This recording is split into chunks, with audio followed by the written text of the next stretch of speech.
খবৰ গোলাঘাটৰ চেনেলৰ জৰিয়তে আমি কিছুদিনৰ পূৰ্বে এটা সাক্ষাৎকাৰ লৈছিলোঁ আৰু সেই সাক্ষাৎকাৰত আমি কিছু কথা গম পাইছিলোঁ। প্ৰায় 2015 চনত এজন যুৱক আৰু এগৰাকী যুৱতীয়ে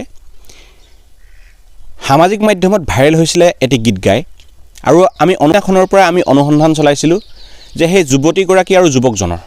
গতিকে পুনৰ আমি উপস্থিত সৰুপথাৰ সমষ্টিৰ গেলাবিল বৰদবিত পুনৰ আমি উপস্থিত হৈছোঁহি, কিয়নো সেই যুৱক যুৱতী দুগৰাকী যুৱতীগৰাকী ইতিমধ্যে বিবাহপাশত আবদ্ধ হৈছে আৰু সেই যুৱকজন আৰু যুৱতী একেলগতে আমি পুনৰ আজি লগ কৰিবৰ কাৰণে উপস্থিত হৈছোঁহি মোৰ সতীৰ্থ চিমন গগৈৰ সৈতে।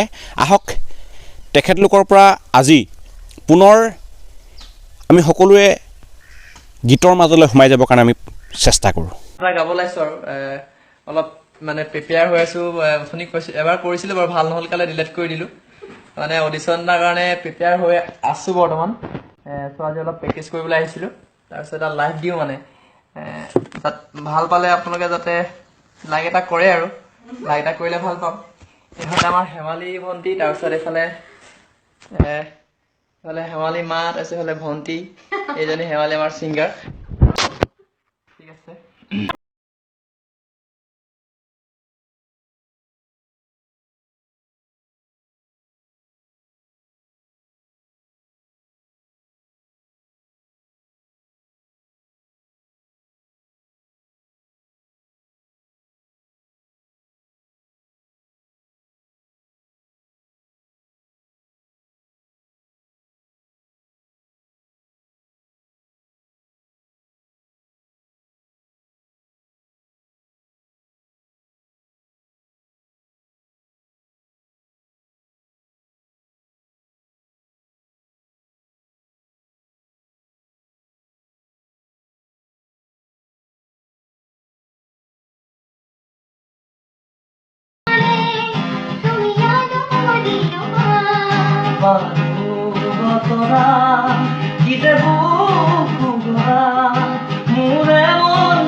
সৰুপথাৰ গেলাবিল অঞ্চলৰ বৰদবি অঞ্চলত, আৰু এই বৰদবি অঞ্চলত মই পূৰ্বতেই এটা কথা কৈছিলোঁ যে কিছু বছৰৰ পূৰ্বে অৰ্থাৎ 2015 চনৰ মাজভাগত এই বৰদবি অঞ্চলৰে এজন যুৱক আৰু এগৰাকী যুৱতী তেখেতসকলে এটা গীত পৰিৱেশন কৰি সামাজিক মাধ্যমত ভাইৰেল হৈছিলে। তাত আমাৰ এই চেনেলৰ যোগেদি আমি প্ৰচাৰ কৰিছিলোঁ। তেখেতক লগ পাই আমি তেখেতৰ যোগেদি যিগৰাকী যুৱতীয়ে গীত পৰিৱেশন কৰি আপোনালোকৰ স্ক্ৰীণত সেই গানটো আমি আপোনালোকক দেখুৱাম, কিন্তু আমি সেই যুৱতীগৰাকী বিষয়ে আমি জানি আজি পুনৰ আমি উপস্থিত হৈছোঁহি বৰদবি অঞ্চলত। গতিকেলৈ আহক আমি তেখেতলোকৰ পৰা কিছু কথা জানিবৰ কাৰণে চেষ্টা কৰোঁ। হয়, 2015 চনত যিগৰাকী যুৱতী আৰু যুৱকজন যি ভাইৰেল হৈছিলে সামাজিক মাধ্যমত, আমি আহি উপস্থিত হৈছোঁহি আকাশ গয়াৰী, যিজন যুৱকৰ নাম আছিলে। আমি কিছুদিনৰ পূৰ্বে পুনৰ আমি কৈছোঁ যে 2015 চনত যি ভাইৰেল হৈছিলে আকাশ গয়াৰী, আৰু এই বৰদবি অঞ্চল অৰ্থাৎ গেলাবিলৰ বৰদবি অঞ্চলৰ এগৰাকী যুৱতী আছিল তেতিয়া, আৰু তেওঁ হৈছে প্ৰজ্বলিতা গগৈ। এজনৰ সৈতে কথা পাতোঁ। হয়, স্বাগতম জনাইছোঁ প্ৰজ্বলিতা। হয়, ধন্যবাদ। আমি কিছুদিনৰ পূৰ্বে জানিছিলোঁ, অৰ্থাৎ গম পাইছিলোঁ তোমালোকে সামাজিক মাধ্যমত গান গাই ভাল ভাইৰেল হৈছিলে। হয় হয়। তেনেকুৱা সেইটো সময়ত তুমিতো ধৰি লোৱা সফল গাভৰু বুলি ক'ব লাগিব। আচলতে আমি পুৰুষৰ ক্ষেত্ৰত সফল ডেকা বুলি কওঁ, আমি গাভৰু আছিলা তেতিয়া। কিন্তু এতিয়া তুমি গৃহ সংসাৰৰ মাজতো তুমি সেই যিটো অনুষ্ঠান তুমি কৰিছিলা বা তোমালোক দুজনে কৰিছিলা, এতিয়াও বৰ্তমান তুমি আগবাঢ়ি আছা নে তেনেকুৱা জেগা, বা সেইটো জেগাতে আছানে? হয়, সেইটো জেগাতে আছোঁ মই। গানৰ ক্ষেত্ৰত মই গৈয়ে আছোঁ ক'ব লাগিব। এতিয়া ষ্টেজ প্ৰগ্ৰাম কৰা হৈছে, তাৰপৰা নিজৰ এলবাম দুটামানতো গীত গাইছোঁ মই জানিব বিচাৰিম, যিহেতু তুমি এলবাম গাইছা, এলবামত তুমি গীত পৰিৱেশন কৰিছা, কি এলবামত গীত পৰিৱেশন? মই 2018 চনত জোন মইনা বুলি আছিলে এটা, 2018 চনতে সেই আকাশদাৰ লগত বৰষা বুলি কৰিছিলোঁ আমি এটা। আকৌ 19 চনত জোন মইনা 2 ওলালে। তাৰ পৰা এতিয়া আকৌ 25 চনত আপোনাৰ তুমি আহিবানে এটা আহিছিলে, এতিয়া তুমি আহিবানে বুলি এটি গীত। তাৰপাছতে আকৌ নাগিনী বুলি এটি আছে। তাৰপাছতে আপোনাৰ আকৌ সপোনৰ ৰাণী দুলু গগৈৰ লগত কৰা হৈছিলে এটা, সেইকেইটা গীত। আচলতে তেওঁ এতিয়া বোৱাৰী হৈছে যদিও আচলতে তেওঁ গীতৰ পৰা আঁতৰি থকা নাই। মই অনুভৱ কৰিছোঁ যাতে তেওঁ গাভৰু কালত যিটো গীত পৰিৱেশন কৰিছে তেওঁ এতিয়াও সেই গীতকেইটা তেনেধৰণে গীত পৰিৱেশন কৰিছে আৰু আমি দৰ্শকসকলক জনাব বিচাৰিছোঁ যে যিকেইটা তেওঁ গীত গাইছে যিকেইটা এলবামত তেওঁ কাম কৰিছে এবাৰ শুনি চাবচোন আপোনালোকে কেনেকুৱা পায় জনাব কমেণ্টত জনাব ভাল লাগিব আৰু এতিয়া আমি পোনে পোনে এটা কথা জানিব বিচাৰিম তোমালোকে দুয়োজনে আকাশ গয়াৰী আৰু তুমি প্ৰজ্বলিতা গগৈয়ে যিটো গান গাইছিলা অকণমান এতিয়া শুনাব পাৰিবানে হয় নিশ্চয়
মই মাজভাগতে তেওঁবিলাকে এই যিটো গান এই গান গায়ে তেখেতলোকে সামাজিক মাধ্যমত ভাইৰেল হৈছিলে আৰু এখেত হৈছে প্ৰজ্বলিতা গগৈ আৰু এওঁ হৈছে আকাশ গয়াৰী এওঁলোক দুজনে সামাজিক মাধ্যমত যেতিয়া গান গাই ভাইৰেল হৈছিলে আমি এই কথাটো জগতখনৰ লগত জড়িত হোৱা নাছিলোঁ কিন্তু এতিয়া জড়িত হোৱাৰ পিছত প্ৰায় দুবছৰমানৰ পূৰ্বে মই জড়িত হোৱাৰ পিছত কিছু কথা জানিবৰ কাৰণে চেষ্টা কৰিলোঁ যিটো নেকি আমাৰ শিল্পী ৰাজীৱ শদিয়া ককাইদেউৰ মৃত্যুৰ পিছতে আমি ভাবিছিলোঁ এটা কথা আমি এটা সিদ্ধান্ত লৈছিলোঁ গাঁৱৰ ভিতৰৰ ভিতৰুৱা অঞ্চলৰ যিবিলাক শিল্পী বা যুৱক যুৱতীয়ে যিধৰণে আয়ত্ব কৰিছে গানৰ কাৰণে বা সংগীত জগতখনৰ লগত তেখেতলোকে কেনেকৈ ধৰণে আগবাঢ়িব পাৰে তাক লৈ আমি অকণমান বিশেষকৈ আমি চিন্তা কৰিছিলোঁ আৰু চিন্তা কৰি পিনি কিছু ব্যক্তিসকলৰ লগত আলোচনা কৰি পিনি আমি চেষ্টা কৰিছোঁ যাতে আমি যিসকল ভিতৰুৱা অঞ্চলৰ যিসকল শিল্পী আছে তেখেতসকলক যে বাহিৰৰ এখন জগত ভাল জগত এখন আছে আৰু এই আমাৰ খবৰ গোলাঘাটৰ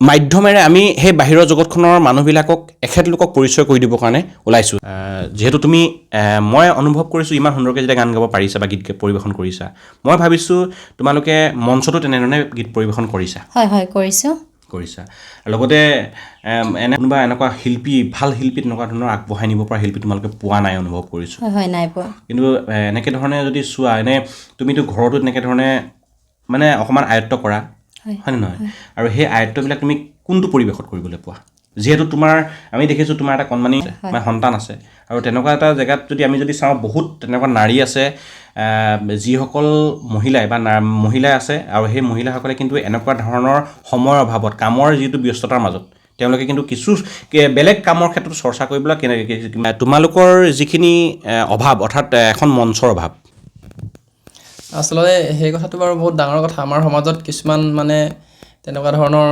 কিছুমান মানে সমস্যাটো আছে বাৰু সকলোৱে জানেই আমাৰ নিজৰ মানুহখিনিৰ মাজত মানে কাৰোবাক আগুৱাই দিওঁ বা কিবা তেনেকুৱা ধৰণৰ এই যিটো আমাৰ মানৱীয়তা যিটো আন্তৰিকতা যিটো মৰম চেনেহ আগতে আছিলে সেই বস্তুবিলাক আমাৰ মাজত নাইকিয়া হৈছে প্ৰকৃততে সেইটো প্ৰকৃত সত্যটো ক'বলৈ গ'লে গতিকে বহুতখিনি তেনেকুৱা সন্মুখীন ইমান বৰ্ণনা দীঘলীয়া দিলে বহুত দীঘলীয়া হৈ যাব গতিকে সেনেকৈ ষ্টেজ বহুত বিচাৰি নিজে গান গাবৰ কাৰণে যেতিয়া গীত ভাল পাওঁ সৰু মানে স্কুলত পঢ়ি আছিলোঁ তেতিয়া এনেকুৱা হৈছিলে আমি মানে সৰু ল'ৰা ছোৱালী মানে আমাৰ ছোৱালী কেইজনীমানক গান শিকাই মই গীটাৰখন লৈ পিনে তেনেকৈ কিবা অনুষ্ঠান এটা আছিলে তাতে গান গাবলৈ সুবিধা বিচাৰিছিলোঁ আৰু তেওঁলোকে দিম বুলি ৰখাই লাষ্টত গৈ সময় নহ'ব বুলি কৈ পিনে মানে আমাক তেনেকৈ মানে সুবিধাটো নিদিলে সেই তেনেকুৱা বহুত হৈছে মানে সাংস্কৃতিক সন্ধিয়া ৰাতি বিশেষ ব্যক্তি শিল্পীক আমন্ত্ৰণ কৰি আনিছে সেনেকুৱা অনুষ্ঠানৰ কথাটো মই কোৱাই নাই কিছুমান থলুৱা কিছুমান অনুষ্ঠান হয় যেনেকৈ আপোনাৰ সাহিত্য সভা হওক বা কিবা ধৰক কোনো প্ৰতিষ্ঠা দিৱস কিবা এনেকৈ ধৰক অনুষ্ঠান কিছুমান নহয় জানো তাতে বিশিষ্ট শিল্পী সাংস্কৃতিক সন্ধিয়া বুলি অনুষ্ঠান নাথাকে গতিকে সেই তেনেকুৱা মাজতো আমি কেতিয়াবা নিজে ইচ্ছা কৰি পিনে বিচাৰোঁ অলপ সুবিধা মানে তেতিয়া আৰু আজি মই বহুত দিনৰ কথা কৈ আছোঁ মই যেতিয়া মানে হাইস্কুলত আছিলোঁ তেনেকৈ বহুতখিনি মানে কাৰণে ময়ো অলপ গান গাব জানো, মোক অকণমান গান গাবৰ কাৰণে অকণমান গীত এটা পৰিৱেশন কৰিবৰ কাৰণে সুবিধা দিয়ক, তেনেকুৱা নিজেই মানে উপযাচি বিচৰা হয়, কিন্তু সেই সুযোগটো পোৱা নাযায়। আচলতে মই নিজেই গান গাবৰ কাৰণে সুবিধাটো তেনেকৈ নিবিচাৰিলে বা নাইও বিচৰা। মই বিশেষকৈ কেইজনীমান আমাৰ মানে ছোৱালী আছিলে যেনেকৈ প্ৰজ্বলিতা আৰু কেইজনীমান আছিলে, তেওঁলোককে লৈ মই গীটাৰখন লৈ পিনে তেওঁলোকক মানে গান গাবলৈ মই ইচ্ছা মানে ষ্টেজত মানে মোৰ মানে মন মানে সেই তেনেকুৱা আছে। তোমাৰ ক্ষেত্ৰত কি কোৱা প্ৰজ্বলিতা? মই আচলতে গুৰু বুলিয়ে ভাবোঁ আকাশ দা। বাধা কৰিলেও সেইটো মোৰ ককায়েক হিচাপে বা গাঁৱৰ ল'ৰা হিচাপে, এজ এ মানুহ হিচাপে, মই গাঁওখনৰ এজন ব্যক্তি হিচাপে সেইটো প্ৰত্যেকজন মানুহৰ সেইটো কৰ্তব্য হ'ব লাগে।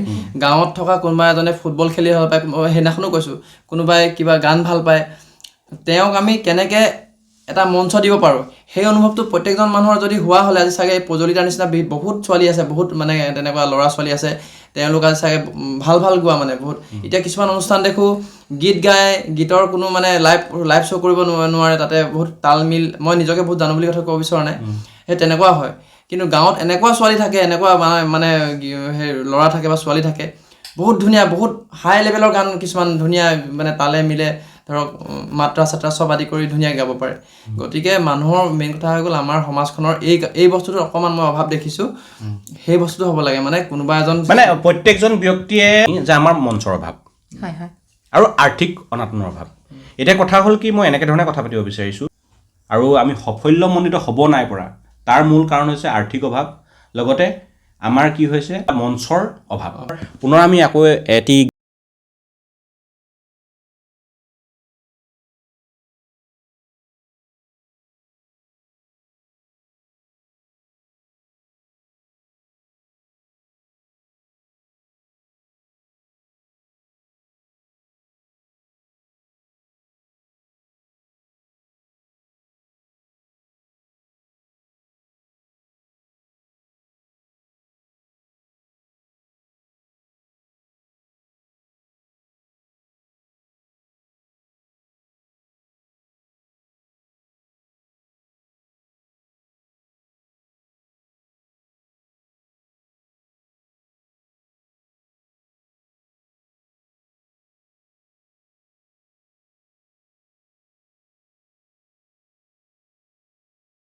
পৰিৱেশন কৰিছে। একচুৱেলি আচলতে কি বুলি ক'ম, আমাৰ এনেধৰণৰ যদি প্ৰতিভা থকা যদি আমাৰ যুৱক যুৱতী আমি যদি এখন মঞ্চ দিব পাৰোঁ, আহিব লগা দিনত হয়তো তেখেতবিলাকে ৰাইজৰ ক্ষেত্ৰত হয়তো কিছু যিহেতু বৰ্তমান সময়ছোৱাত আমাৰ যুৱ প্ৰজন্মৰ ক্ষেত্ৰত আমি যদি এটা কথাই কওঁ, বহুত দেখি আহিছোঁ, বহুত শুনি আহিছোঁ, বহুত পাই আহিছোঁ, কিন্তু আমি ইমানো অভিজ্ঞতা নাই। তথাপিতো আমি এটা কথা ক'ব বিচাৰিছোঁ, এখেতসকলক যদি আমি উপযুক্ত মঞ্চ এখন দি পেলাই যদি এনেকৈ ধৰণে আগবাঢ়ি যোৱাত আমি যদি সহায় কৰোঁ, মানে বিভিন্ন অঞ্চলত আমি এনেকৈ ধৰণৰ অনুষ্ঠান পাওঁ, অৰ্থাৎ আমি এনেকুৱা ধৰণৰ বিহুৱে হওক বা অন্য ধৰণৰ মঞ্চ আমি এনেকৈ ধৰণৰ মানে ভোগালী উৎসৱ ইত্যাদি ধৰণৰ এনেকুৱা ধৰণৰ আমি মঞ্চ পাওঁ মানে দেখিছোঁ এতিয়া বৰ্তমান।